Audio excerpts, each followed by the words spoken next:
చేసి అప్పుడు కార్మికులను చూసి చాలామంది అటెండ్ అయ్యారు. ఇంత పెద్ద సంఖ్యలో మేము ఉన్నామని చెప్పేసి వాళ్ళు అగ్రిమెంట్స్ చేసుకున్నారు.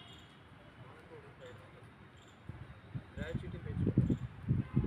తర్వాత పెన్షన్ కూడా ఇదివరకే 40,000 ఉండే సీలింగ్, ఇప్పుడు అది అన్లిమిటెడ్ అయిపోయింది. ఆఫీసర్స్కే ఎక్కువ లాభాలు ఉన్నాయి, మనకి ఏమీ లేవు. దీని మీద ఈ 3 ఐటమ్స్ మీద యూనియన్ ఫెడరేషన్ లెటర్లు పెట్టాలా, లేకపోతే జేఏసీ అనేది ఒకటి జేఏసీ ఏర్పాటు చేయాలంటే దానికి చాలా ఖర్చుతో కూడుకున్నది. ఆర్గనైజేషన్ చాలా చేయాలి. ఈ మార్చిలో అయితే కుదరదు.